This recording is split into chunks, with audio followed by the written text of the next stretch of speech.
Hello viewers, Assalamu alaikum. You are cordially welcome to Grammarly English Class BD, and today I'm here with you, Delawar Shuruk, lecturer in English. Today's class is set on one of the important ages of English literature, that is Romantic age. And from this age, you have already seen that in almost every exam, question is being set, and that is why this age is very important for you.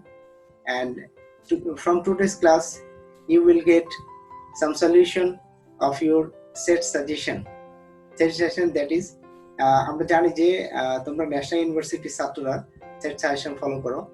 এই set সাজেশনে আজকের class থেকে set সাজেশনের broad question number 28 এবং 30 এবং short question number 56 এবং 55 এর মোটামুটি solution তোমরা পাবে।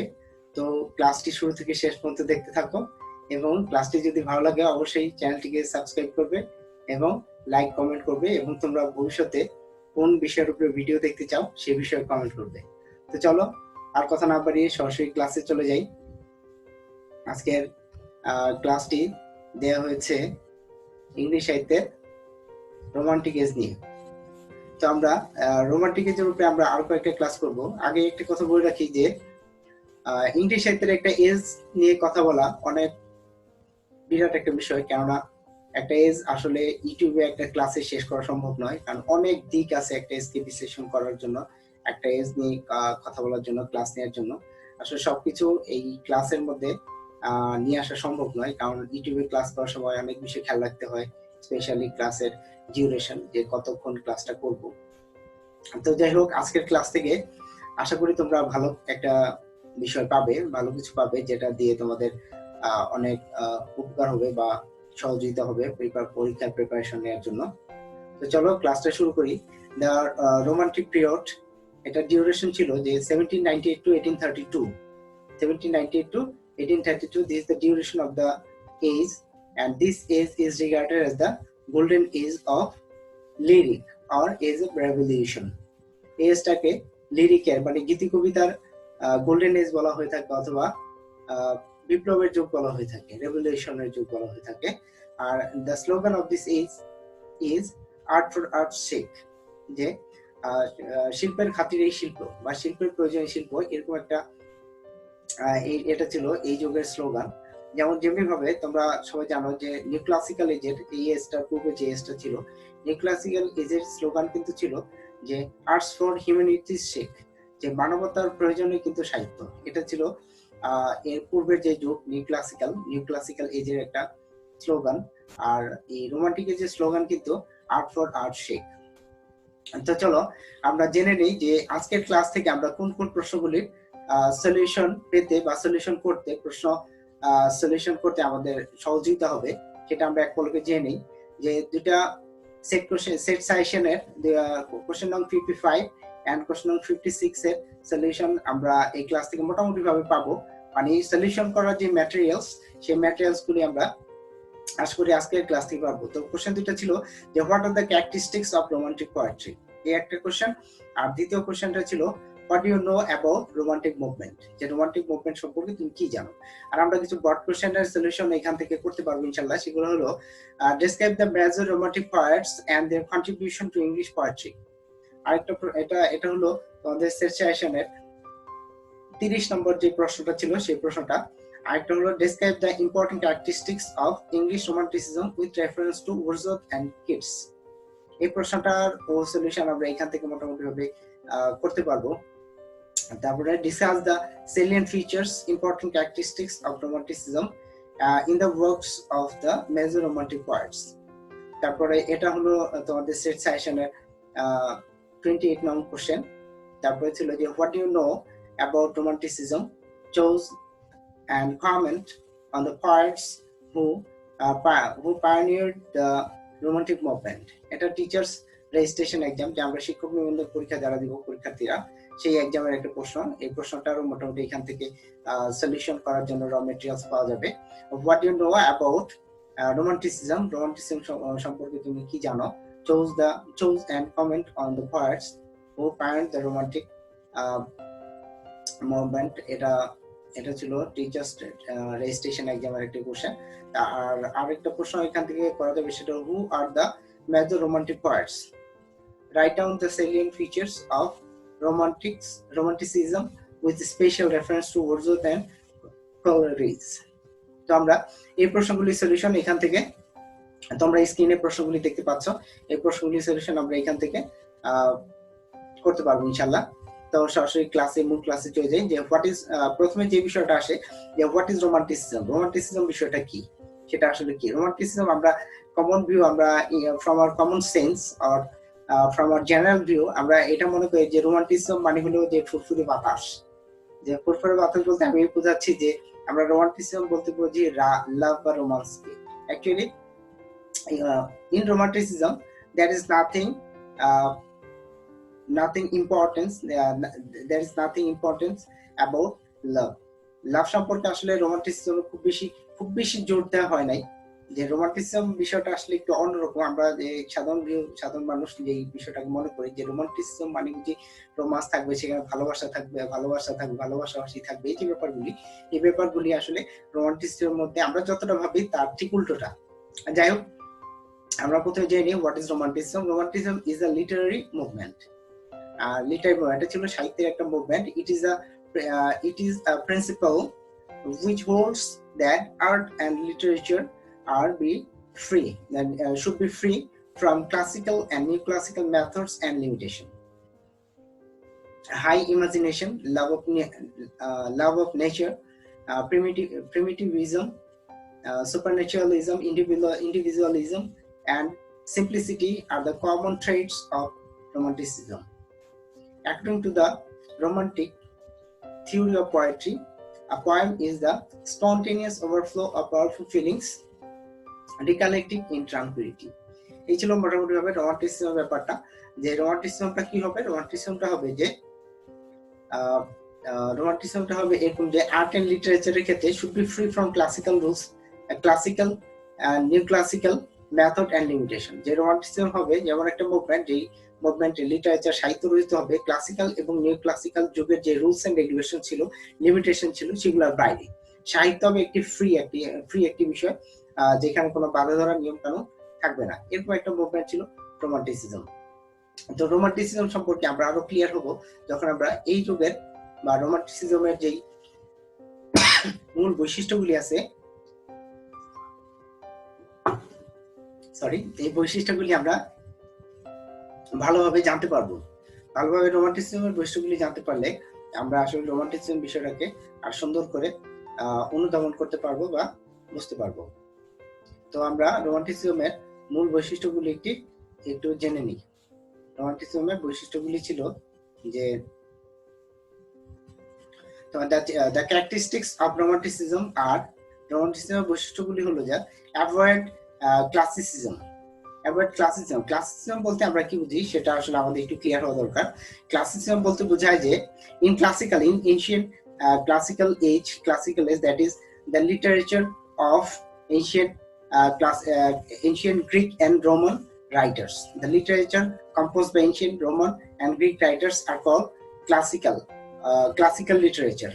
That is classical age যে বিষয়টা হতো যে লিটারেচার বা সাহিত্য রচিত হতো স্পেসিফিক কিছু রুলস এবং রেগুলেশন মিলিয়ে, রেগুলেশন মেনটেন করে। যেখানে দেখা গেছে যে সাহিত্য রচিত হতো, সাহিত্যের বিষয়বস্তু হতো কোনো বড় যোদ্ধা বা রাজ পরিবার, রাজ ফ্যামিলি এবং কোনো সম্ভ্রান্ত পরিবারকে নিয়ে। সেক্ষেত্রে সেখানে সাধারণ মানুষ বা কমন মানুষের যেই মধ্যবিত্ত বা নিম্ন মধ্যবিত্ত মানুষের জীবন, তাদের কথাবার্তা, আচার আচরণ, এই বিষয়গুলি সাহিত্যের মধ্যে আসতো না। তো এরকম একটা যুগে কিন্তু এই রোমান্টিক এজে আসার পরে কিন্তু রোমান্টিক রাইটার যারা ছিল তারা কিন্তু এই ক্লাসিক্যাল রুলস এন্ড রেগুলেশন গুলি অ্যাভয়েড করছে। তো এটা ছিল প্রথম রোমান্টিক এজের প্রথম বৈশিষ্ট্য, যে avoidance of classical rules and regulation, এই বিষয়টা। তারপরে 2 নম্বরে যেই নিয়মটা, যেই বৈশিষ্ট্যটা এই যুগের আসে ক্যারেক্টারিস্টিক, সেটা হলো evaluate the rustic people.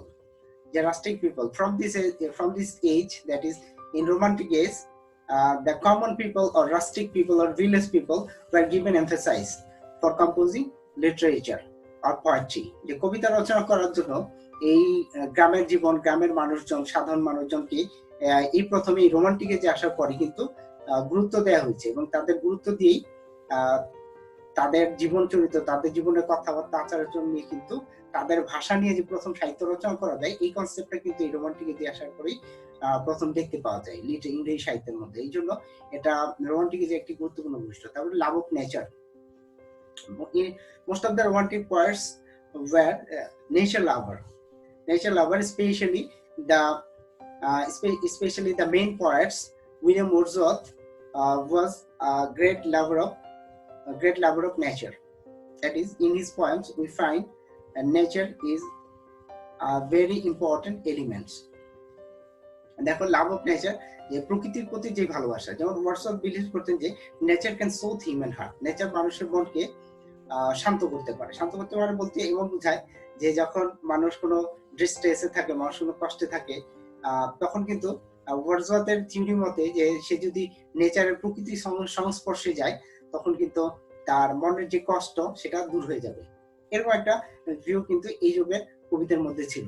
তারপরে বৈশিষ্ট্য যেটা ছিল হাই ইমাজিনেশন, যে ইমাজিনেশনটাকে এই যুগের কবিরা অত্যন্ত গুরুত্বপূর্ণ মনে করেছেন, এবং তারা ইমাজিন করেই কিন্তু তারা কল্পনার রঙে এবং সাধারণ মানুষের জীবনটাকে মিলিয়ে যে বাস্তবতা এবং কল্পনার মধ্যে একটা খুব সুন্দর সংমিশ্রণ ঘটিয়ে সাহিত্য রচনা করেছেন। এই জন্য high imagination is one of the important characteristics of romantic age. তারপর দেখো স্পন্টেনিটি বলতে পারছি যে স্বতঃস্ফূর্ততা।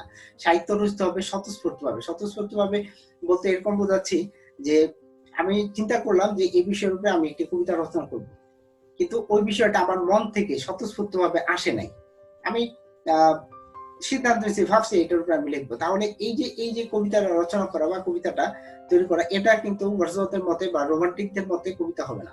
কবিতাটা হইতে হলে এমন হবে যে তার মন থেকে, তার আবেগ থেকে অটোমেটিক্যালি জিনিসটা চলে আসবে। এরকম একটা, এটাকে বলে স্পন্টেনিটি। এরকম স্পন্টেনিটি এই রোমান্টিক যুগের, এই জন্য রোমান্টিক যুগের একটি অন্যতম বৈশিষ্ট্য ছিল। তারপর ছিল স্পিরিচুয়ালিটি, যে আধ্যাত্মিকতা বা আধ্যাত্মবাদ। এই আধ্যাত্মিকতা কিন্তু এই রোমান্টিক যুগের একটি অন্যতম বৈশিষ্ট্য, কারণ এই যুগের কবিরা বিশেষ করে উইলিয়াম ওয়ার্ডসওয়ার্থ বিশ্বাস করতেন যে প্যানথেইজমে বিশ্বাস করতেন তিনি। এই থিওরিটা আমরা সবাই জানি যে existence of god in every objects of nature, যে প্রকৃতির সবকিছুর মধ্যে তিনি ঈশ্বরের অস্তিত্ব খুঁজে পেতেন। এই যে বিষয়টা, এই যে বিলিফ, এটা কিন্তু একটা স্পিরিচুয়ালিটি। এই স্পিরিচুয়ালিটিটা এই যুগের একটি বৈশিষ্ট্য ছিল। তারপরে পরবর্তী বৈশিষ্ট্য হলো সুপারন্যাচারালিজম কি? সুপারন্যাচারালিজম হলো যে অতি প্রাকৃতবাদ মানে হলো যে ভৌতিক বিষয়গুলি আমরা যেগুলোকে ভৌতিক মনে করি বা যেগুলোকে আমরা চোখে দেখি না, কিন্তু আমাদের মধ্যে কাজ করে, যে এরকম কোন একটা জিনিস আছে আমাদের চারপাশে প্রকৃতিতে, এরকম একটা জিনিস আছে। এরকম এই রোমান্টিক যুগের অন্যতম একজন বিখ্যাত কবি ছিলেন স্যামুয়েল টেইলর কলারিজ। স্যামুয়েল টেইলর কলারিজ কিন্তু তাকে বলা হতো পয়েট অফ সুপারন্যাচারালিজম, কারণ তার কবিতাগুলিতে তিনি সুপারন্যাচারালিজমকে নিয়ে আসছেন। যে এই তার কবিতার আরেকটা অন্যতম বৈশিষ্ট্য ছিল যে তিনি মানুষের মধ্যে বা রিডারদের মধ্যে একটি জিনিস সেট করে দিতে পারতেন। তার কবিতা পড়লে মনে হইতে, স্পেশালি আমার মনে হয় যে সেটা বলে উইলিং সাসপেনশন অফ ডিসবিলিভ, যে ইচ্ছাকৃতভাবে অবিশ্বাসকে ত্যাগ করা। মানে তার কবিতা পড়লে, কলরিজের কবিতা পড়লে তোমাদের মনে হবে যে আসলে আমরা জানি যে আমরা inner conscious mind we know that such things may not be here or may not be existed, যে এরকম কোনো কিছু আসলে থাকতে পারে না, কিন্তু এইটা জানার পরেও তোমার কাছে মনে হবে আসলে এমন কিছু আছে বা এমন কিছু থাকতে পারে বা আছে। এরকম তোমার যে অবিশ্বাসকে বিশ্বাস করতে চাওয়া, এটাকে বলে উইলিং সাসপেনশন অফ ডিসবিলিভ। তো এরকম এই যে সুপারন্যাচারাল বিষয়গুলি, এটা কোলরিজের কবিতার মধ্যে ছিল। তারপরে আরেকটি বৈশিষ্ট্য হলো যে spiritual correspondence between man and nature. In this case, most of the romantic writers tries to set a relationship between man and nature. মানুষ এবং প্রকৃতির মধ্যে একটি নিবিড় সম্পর্ক তারা দেখানোর চেষ্টা করেছেন এই যুগের কবিতাগুলির মধ্যে, এই যুগের লেখালেখির মধ্যে। এই জন্য এটা এই রোমান্টিক এজের অন্যতম গুরুত্বপূর্ণ একটি বৈশিষ্ট্য। তারপর হলো লাভ ডেভেলপস ইন দ্য লেপ of nature. In the lap of nature, যে প্রকৃতির কূলেই ভালোবাসার যেই উন্নয়ন বা ভালোবাসার যেই অগ্রগামিতা, এটা কিন্তু ঘটেছে এই যুগের কবিতাগুলির মধ্যে, কবিতা বা এই যুগের লেখালেখির মধ্যে ঘটছে। দেখা গেছে যে ভালোবাসার যেই ব্যাপারগুলি থাকে, এই ব্যাপারগুলি আর প্রকৃতি অবিচ্ছেদ্য অংশ হিসেবে এগিয়ে গেছে। তারপর হলো ট্রাঙ্কুইলিটি। ট্রাঙ্কুইলিটি মানে হলো যে শান্ত, নীরবতা, শান্ততা, যে প্রকৃতির যেই শান্ত স্নিগ্ধ রূপ, এই রূপের মধ্যে কিন্তু এই যুগের এই রূপটা কিন্তু এই যুগের কবিতার মধ্যে ফুটে উঠেছে। যেমন ধরো আমরা যদি ওয়ার্ডসওয়ার্থের লুসি পয়েমগুলি দেখি, আমরা দেখব লুসিকে একটা খুবই একটা ইয়ং মেয়ে, এবং কবির বর্ণনা মতে আমাদের কল্পনায় সে একটি খুবই সুন্দরী এবং খুবই ভালো একটি মেয়ে ছিল লুসি, যাকে আমরা প্রকৃতির মাঝে দেখতে পাবো, এবং এই প্রকৃতির মধ্যে সে যেন প্রকৃতিরই একটি অংশ, এমন হয়ে সে বেড়ে উঠছে, এই যে ব্যাপারটা। এবং লুসি খুব অল্প বয়সে মারা যায়, যে কারণে লুসিকে নিয়ে কবি অনেক রিগ্রেট করেছেন কবিতার মধ্যে। এই যে প্রকৃতির নিস্তব্ধতা, নীরবতা, একটা আনট্রডেন ওয়েতে লুসির চলাফেরা, এই যে ব্যাপারগুলি, এগুলো কিন্তু ট্রাঙ্কুইলিটি বা স্তব্ধতা বা নীরবতাকে প্রকাশ করে। তো এইটা রোমান্টিক যুগের অন্যতম একটি বৈশিষ্ট্য। তারপর আছে love of beauty. Love beauty মানে সৌন্দর্যের প্রতি যে ভালোবাসা, এই যুগের অন্যতম একটি বৈশিষ্ট্য ছিল।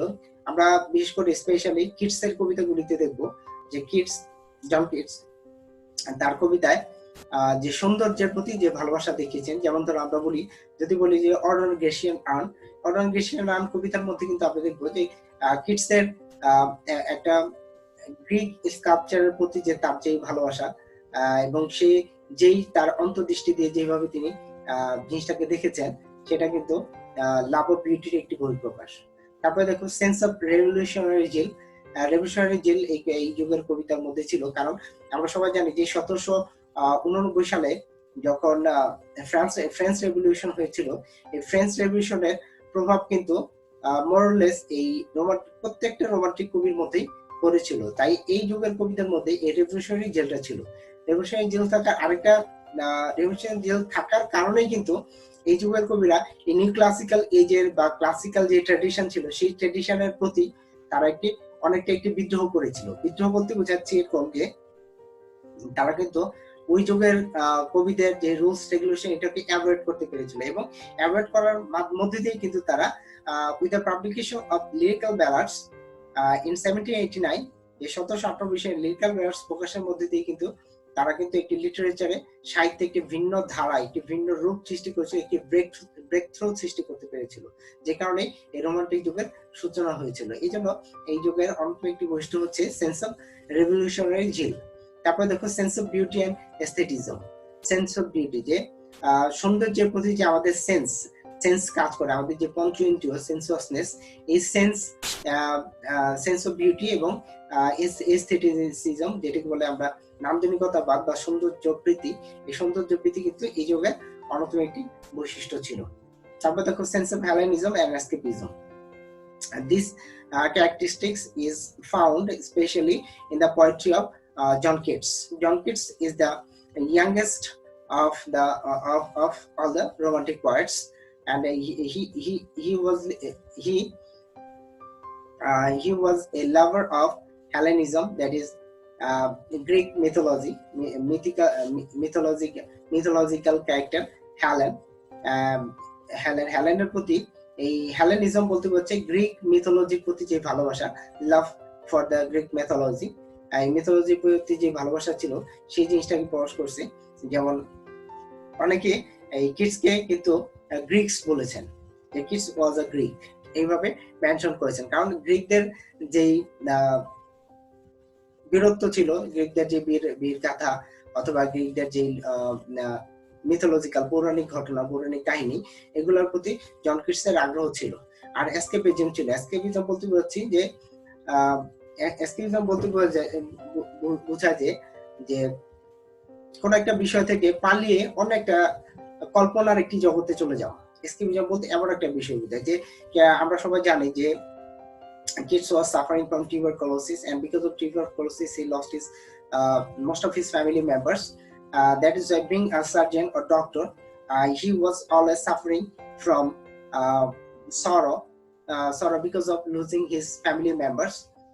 যে কারণে কিডস কিন্তু কি করতো, কিডস কিন্তু he wants to escape from the sorrows and sufferings of this of this earthly life, যে এই বৈশ্বিক জীবন বা পৃথিবীর জীবন থেকে সে কিন্তু পালিয়ে থাকতে চাইতো, লুকিয়ে থাকতে চাইতো, and he wants to escape in the world of nightingale. তিনি কিন্তু নাইটিঙ্গেল পাখির জীবনে, নাইটিঙ্গেল পাখির জগতে, কল্পনার জগতে চলে যেতে চাইতেন। এই যে তার এই চলে যাওয়ার ব্যাপারটা, এটাকেই বলে এসকেপিজম। তাই এসকেপিজম ছিল এই রোমান্টিক যুগের অন্যতম একটি বৈশিষ্ট্য। তার হলো সাবজেক্টিভিটি। সাবজেক্টিভিটি এই রোমান্টিক এজের অন্যতম একটি বৈশিষ্ট্য, কারণ এই সাবজেক্টিভিটি বলতে বোঝায় যে in the poem the poets represent himself using pronoun, first person pronoun I, যে I love, যেমন ধরো যে আমরা বলতে I wandered, যে উইলিয়াম ওয়ার্ডসওয়ার্থের কবিতা I wandered lonely as a cloud, I wandered lonely as a cloud, যে আমি একটি ক্লাউডের মতো, একটি মেঘের মতো বিচরণ ঘুরতেছিলাম এমলেসলি ঘুরতেছিলাম। এই যে কবিতার মধ্যে আয়ের উপস্থিতি, এটাকে বলে সাবজেক্টিভিটি। এই রোমান্টিক যুগের অধিকাংশ কবি তাদের কবিতায় এই সাবজেক্টিভিটিকে দেখিয়েছেন, তাদের নিজেদের আবেগ অনুভূতিকে প্রকাশ করেছেন। এই জন্য এই যুগের কবিতার অন্যতম একটি বৈশিষ্ট্য ছিল সাবজেক্টিভিটি। যাই হোক, অত্যন্ত সংক্ষেপে এই রোমান্টিক এজের বৈশিষ্ট্যগুলি আলোচনা করার চেষ্টা করলাম। এই বিষয়ে আমরা আরো একটি ক্লাস আলোচনা করব, যে ক্লাসের মধ্যে রোমান্টিক যুগের অন্তত 8 থেকে 10টি পয়েন্ট আমরা ডিটেলস আলোচনা করব, যাতে তোমরা পরীক্ষার মধ্যে হুবহু সুন্দর করে ওই বৈশিষ্ট্যগুলি এক্সপ্লেইন করে তোমাদের উত্তরটি সাজাতে পারো। চলো এবার আমরা জেনে নেই যে হু আর দ্য রোমান্টিক্স কারা ছিল, রোমান্টিক যুগের কবি কারা ছিল। এটাকে আমরা এখন জেনে নিব যে some authors have been regarded as pre romantics, যে কয়েকজন কবি ছিলেন যারা প্রি-রোমান্টিক নামে পরিচিত। তার মানে এমন ব্যাপারটা হলো এমন যে they were writing or they belongs in their first part of their poetic career, they belong to the new classical age, but most of their writings or the characteristics of romanticism or romanticism are found in the writings of these writers. That is why they are called pre-romantics. এবং এই pre-romantic কারা ছিল? প্রি-রোমান্টিকদের মধ্যে ছিল William Blake, যার জন্ম ছিল 1757 থেকে 1827।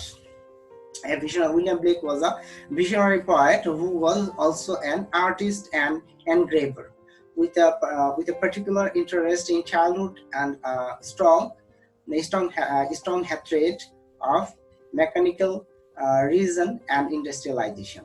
দেখো উইলিয়াম ব্লেক ছিল একজন ভিশনারি পোয়েট, খুবই একজন কল্পনা প্রবণ একজন কবি, এবং তিনি পাশাপাশি একজন আর্টিস্ট, শিল্পী ছিলেন এবং একজন পেইন্টার ছিলেন, এনগ্রেভার ছিলেন। এনগ্রেভার্স মানে হলো বলে যাকে খোদাই শিল্পী, তিনি একজন এরকম শিল্পী ছিলেন।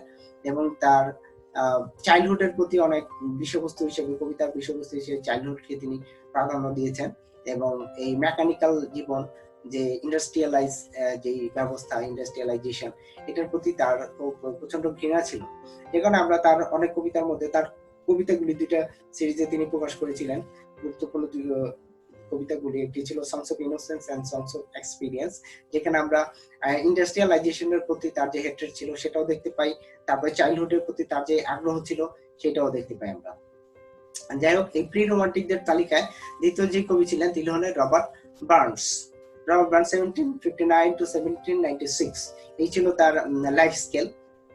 এখানে he worked as a plowman and farm laborer, but he had received a good education and was interested in early Scots ballads and folk songs.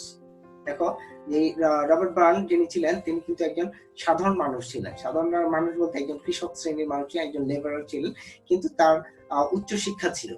এবং তিনি কিন্তু স্কটস এর যে ব্যালাডগুলি ছিল, গীতি কবিতাগুলি এবং ফক সংগুলি, সেগুলিকে নিয়ে তিনি কিন্তু কাজ করেছেন। তারপরে প্রি রোমান্টিকদের মধ্যে আরেকজন ছিলেন যে ওয়াল্টার স্কটস 1771 to 1832, যে রোমান্টিকের একেবারে শেষ সময় 1832 পর্যন্ত তার জীবদ্দশা ছিল। এই সময় তিনি এই রোমান্টিক যুগের বৈশিষ্ট্য তালিকার মধ্যে ছিল যে Walter Scots was another Scots who developed his interest in old tales of the border and early European poetry into a career as poet and novelist. যে ওয়াল্টার স্কট কিন্তু একজন পোয়েট এবং নভেলিস্ট হিসেবে তার যে ওল্ড টেল গুলি ছিল, যে বর্ডারের যে টেল বলতে বোঝাচ্ছি যে গল্পগুলো, এগুলো কিন্তু তার কবিতা এবং উপন্যাসের মাধ্যমে তুলে ধরেছিলেন। উনি ছিলেন একজন প্রি রোমান্টিক। এই তিনজন কবিকে আমরা বলে থাকি হলো রোমান্টিক এজের প্রি রোমান্টিক কবি। এবার আমরা জেনে নিব the first generation of romantics is also known as the lake poets because of their attachment to the lake district in the northwest of England. হ্যাঁ, যে ফার্স্ট জেনারেশনে যারা রোমান্টিক কবি হিসেবে পরিচিত ছিলেন তাদের একটি অন্য নাম ছিল, তাদেরকে লেক পয়েট বলা হতো, কারণ ইংল্যান্ডের লেক ডিস্ট্রিক্টের সাথে তাদের একটি কানেকশন ছিল, একটি যোগাযোগ ছিল, যে কারণে তাদেরকে লেক পয়েট হিসেবে মেনশন করা হয়। তোমরা এই লেক পয়েট কারা, হু আর দ্য লেক পয়েট, এই ব্যাপারে কিন্তু এটা কিন্তু একটি ব্রিফ কোশ্চেন হয়, অথবা মাঝে মাঝে এটা শর্ট কোশ্চেনও হয়। তাই এই ব্যাপারগুলি তোমরা ভালো মতো খেয়াল করবে। এবার দেখো, উইলিয়াম ওয়ার্ডসওয়ার্থ 1772 1850, এটা ছিল উইলিয়াম ওয়ার্ডসওয়ার্থের লাইফ স্কেল বা জীবদ্দশা। এই সময় তিনি লেখালেখি করেছেন। যে William Wordsworth who came from the Lake District and was the leading part of the group. এই গ্রুপের রোমান্টিক যুগে যে কয়েকজন বিখ্যাত কবি ছিল, তাদের মধ্যে লিডার যদি আমরা বলতে চাই তাহলে কিন্তু উইলিয়াম ওয়ার্ডসওয়ার্থকে বলতে হবে। Whose work was specially associated with the centrality of the self and the love of nature. যে তার কবিতার বিষয়বস্তু কিন্তু ছিল সেন্ট্রাল বা কেন্দ্র ছিল কিন্তু তার সেলফ মানে নিজের প্রতি এবং নেচারের প্রতি, প্রকৃতির প্রতি যে ভালোবাসা, সেই ভালোবাসার প্রতি এই তার কবিতার কিন্তু বিষয়বস্তু ছিল। এই জন্য উইলিয়াম ওয়ার্ডসওয়ার্থ ছিল leader of romantic age and the greatest part of the romantic age, এবং তিনি কিন্তু তাকে বলা হয়ে থাকে, তাকে মেনশন করা হয়ে থাকে, he is mentioned as a nature poet. এবার আমরা রোমান্টিক যুগের লেক পয়েটদের তালিকায় দ্বিতীয় যিনি ছিলেন তিনি হচ্ছে স্যামুয়েল টেইলর কলারিজ 1772 to 1834। দেখো, এই Samuel Taylor Coleridge was one of the bosom friends and collaborator of William Wordsworth এবং কলারিজ কিন্তু দুইজন জয়েন্টলি প্রকাশ করেছিলেন দ্য লিরিক্যাল ব্যালাড, যার কারণে কিন্তু এই রোমান্টিক যুগের সূচনা হয়েছিল। এখন দেখো, যে Samuel Taylor Coleridge was Wordsworth's closest colleague and collaborator, a powerful intellectual whose work was often influenced by contemporary ideas about science and philosophy. তিনি কিন্তু তার কবিতার মধ্যে সায়েন্স এবং ফিলোসফির মধ্যে একটা ব্লেন্ড করেছেন, একটা সংমিশ্রণ ঘটিয়েছিলেন, and he is regarded as the supernatural poet of romantic age or all the ages. তাকে কিন্তু রোমান্টিক যুগের অথবা সকল যুগের একজন সুপারন্যাচুরাল, অতি প্রাকৃত বিষয় নিয়ে যিনি লেখালেখি করছেন, তাকে এরকম একজন কবি বলা হয়। আমরা সবাই জানি তার একটি বিখ্যাত কবিতা হচ্ছে, বিখ্যাত এবং অত্যন্ত উপভোগ্য একটি one of the most enjoyable poems I have ever read or gone through, that is the Rime of the Ancient Mariner. আমার কাছে আসলে আমার অভিজ্ঞতায় যখন আমি প্রথম এই কবিতাটা ছাত্র জীবনে পড়েছিলাম, তখন কিন্তু আমার কাছে মনে হয়েছিল আমি হলিউডের কোন একটা ছবি দেখতেছি এবং খুব উপভোগ্য মনে হয়েছিল কবিতাটা। এখনো স্মৃতিপথের কবিতাটা যখন ছাত্রদের পড়াই মনে হয় আসলে একটি ফিল্ম দেখছি বা একটি হলিউডের কোন একটা মুভি দেখছি, এত সুন্দর একটি কবিতা কিন্তু the rime of the ancient mariner. তাই যাই হোক, এবার রোমান্টিক এজের প্রথম ধাপে আরেকজন কবি যারা লেক পয়েটদের তালিকায় অন্তর্ভুক্ত, তিনি হলেন রবার্ট সাউথির সম্পর্কে আমরা সবাই অত বেশি একটা জানি না, কারণ হলো যে হয়তোবা তোমরা জানো না, কারণ হলো রবার্ট সাউথি কম সাহিত্যকর্মই আমরা বা তোমরা পড়েছো। যাই হোক, Robert Southee he was alive from 1774 to 1843, এটা ছিল তার life scale. a prolific writer of poetry and prose who settled in the Lake District and became poet laureate in 1813. His work was later mocked by Byron. দেখো, উনি কিন্তু একজন poet laureate ছিলেন। Poet laureate বলতে বলছি যে poet laureate মানে হলো যে রাজসভা কবিকে বলা হয়ে থাকে পয়েট লরেট। রবার্ট সাউথি কিন্তু একজন পয়েট লরেট ছিলেন এবং তিনি লেক ডিস্ট্রিক্টের থাকতেন, এই জন্য তাকে লেক পয়েট বলা হয়। তারপরে দেখো এই লেক পোয়েটদের তালিকায় পরবর্তী যিনি ছিলেন তিনি হলেন Charles lamb. Charles lamb 1775 to 1834 এই সময় তিনি জীবিত ছিলেন।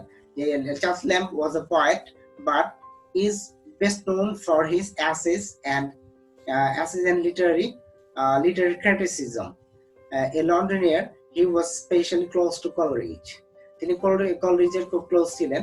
আমরা চার্লস ল্যাম্ব মূলত একজন কবির চাইতে বেশি পরিচিত একজন অ্যাসেইস্ট হিসেবে। তার বিখ্যাত অ্যাসেগুলো essays on Elia, the last essays of Elia, এই নামে তিনি প্রকাশ করতেন। অ্যাকচুয়ালি তিনি ইলিয়া ছদ্মনামে লিখতেন, হ্যাঁ, চার্লস ল্যাম্ব। তারপরে যে কবিকে আমরা ফার্স্ট জেনারেশন রোমান্টিক কবি বলতে পারি তিনি হলেন Thomas De Quincy. Thomas De Quincy 1785 to 1859 এই সময় তিনি বেঁচে ছিলেন। The youngest member of the group, এই গ্রুপের সবচেয়ে লেক পোয়েটদের মধ্যে সবচেয়ে ছোট যিনি ছিলেন বয়সে, তিনি কিন্তু এই ছিলেন Thomas De Quincey, best known as an essayist and critic. তিনি একজন অ্যাসেইস্ট এবং ক্রিটিক হিসেবে বেশি পরিচিত ছিলেন। Who wrote a series of memories of the lake poets. তিনি লেক পোয়েটদের মেমোরি নিয়ে, স্মৃতি নিয়ে অনেক লেখালেখি করেছেন। এই ছিল ফার্স্ট জেনারেশনের রোমান্টিক পোয়েটরা। এই পর্যায়ে আমরা জেনে নিব সেকেন্ড জেনারেশনের রোমান্টিক পোয়েট কারা কারা ছিলেন। সেকেন্ড জেনারেশনের রোমান্টিক পোয়েট ছিলেন George Gordon, Lord Byron. Lord বায়রনের নাম আমরা সবাই শুনেছি।